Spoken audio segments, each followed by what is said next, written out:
Today, we're looking at a purple ink by Callifolio Bourgogne. Hi, I'm Adam, and I'm an ink guy. I get inks, test them, and share the results with you.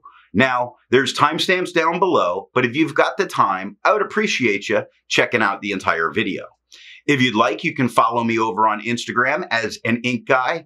Also, if you're new here, I do fountain pen ink reviews daily, so I would invite you to subscribe. To make sure I have a range of experience with this ink, I do the writing samples. I put the ink into this Pilot vanishing point with a medium nib, wrote with it for a day, and then used it to take the notes for this video.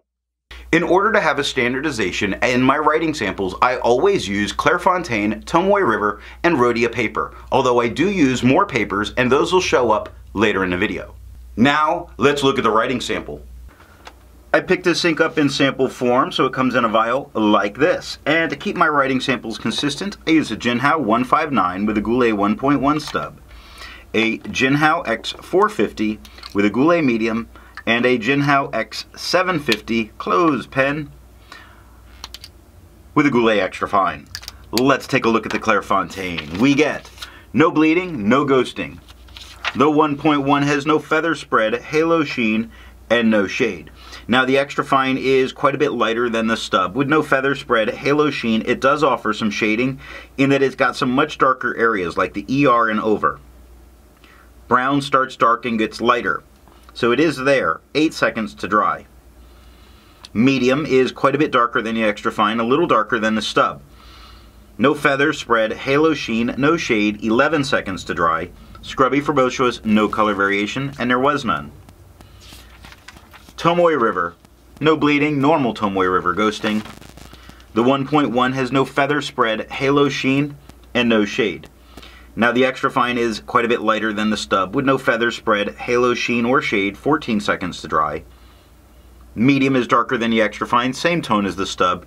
No feather spread, halo sheen, no shade, 18 seconds to dry. Scrubby for both shows, no color variation, and we didn't get any. Rhodia. No bleeding, no ghosting. The 1.1 has no feather spread, halo sheen, or shade. Extra fine is lighter than the stub with no feather spread, halo sheen, or shade, and 9 seconds to dry. Medium is darker than the extra fine, same shade as the stub. No feather spread, halo sheen, no shade, 11 seconds to dry. Scrubby shows no color variation. We didn't expect it, and we didn't get it. I agree with Vita. I've learned a lot by doing multiple chromatographies. The one on the left is done the way it's supposed to be done. I put a line of ink down and immediately put it into water for 10 to 15 seconds. And we see this purple is purple. I don't see any mixes going on as it starts very light, pushes its way, gets very dark.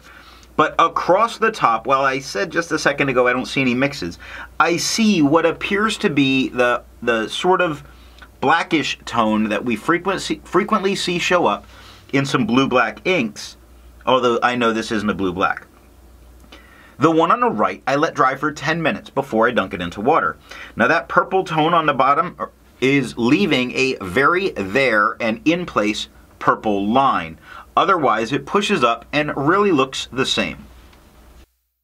Resistance tests are done to see how this ink can be expected to perform on the page, and more importantly, how hard it may be to clean from your pen. I let the smear dry for 3 days before testing it. Looking at the highlighter, I wouldn't use this in a note-taking situation because of the amount of blowout that's occurring in all of the letters. Now, water is doing very well. It's actually doing better than I thought it would to break it up based on the second chromatography. We're really starting to see that the white of the paper is able to start coming through, and I think that more than 30 seconds of water just sitting on the ink would get this entirely out of your pen. Pen Flush is doing everything that water did, nothing more. It is breaking it up a little bit more, but water is going to be all that you need. Speaking of things you don't need, 1/3 bleach solution. You're not going to need it, but it does obliterate it off the paper. I test viscosity or flow with a tilt test that I'll link the video on how I do that. Now, for the inks I've tested, I have found an average viscosity of 2.5, with the realm of normal being from 2.1 to 2.9. Callifolio's Bourgogne has a viscosity of 1.56, making this a very wet ink. To find my average dry times, I use my writing samples, and for the inks I've tested, I found an average dry time of 17 seconds, with a realm of normal being from 13 to 21 seconds. Callifolio Bourgogne has an average dry time of 12 seconds, making this a faster drying ink. Instead of finding inks that look like Callifolio Bourgogne, I would prefer to find an ink that complements its color on the page. So I went with a nice green, because I like putting greens with purple. I went with Diamine's Classic Green. The second writing sample is done on yellow Rhodia, black and red, and white lines paper. Here we're looking at the yellow Rhodia paper to see if there's any kind of tone change or color change that actually occurs for having yellow paper. Now this is not the color ink that you would say run to in a professional environment, but just to know what it's going to do. We do see that the 1.1 looks a little bit lighter.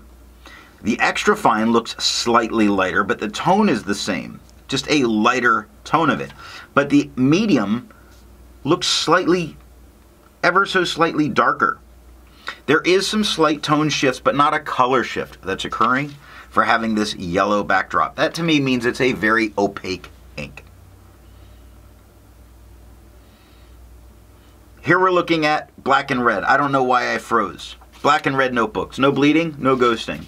The 1.1 has no feather spread, halo sheen, and no shade. The extra fine is quite a bit lighter than the stub, with no feather spread, halo sheen, no shade, 4 seconds to dry. Medium is a lot darker than the extra fine, a little darker than the stub. No feather spread, halo sheen, no shade, 6 seconds to dry. The scrubby for both show us no color variation, and there was none. Last up, white lines. Good job, white lines, no bleeding, no ghosting. The 1.1 is no feather spread, halo sheen, and no shade. Now the extra fine is lighter than the stub, with no feather spread, halo sheen, or shade, 2 seconds to dry. Medium is darker than the extra fine, same tone as the stub, no feather spread, halo sheen, or shade, and 4 seconds to dry. Scrubby for both show us no color variation, and we didn't get any, and that is all that I have for the writing sample. So what do I think of Callifolio Bourgogne? We get a lot more shading in the swab than we get in the writing sample. Now we do get a very interesting purple in the writing, although it lacks any shading, again, that the swab makes you feel like you're going to get. Nice tone, misleading by the shading, but I'm not going to blame the company for that. So what nib and pen are going to give the best writing experience with this ink? Now there's quite a bit of variation depending on your pen. A nice, deep, dark, rich purple comes from a very wet, broad pen, but on the other end of the spectrum with a dry fine, you get a very pleasant, lighter purple that is still easy to read on the page. If you've made it this far and you've enjoyed the video, give it a thumbs up. And if it's your first time here, I'm going to remind you to subscribe.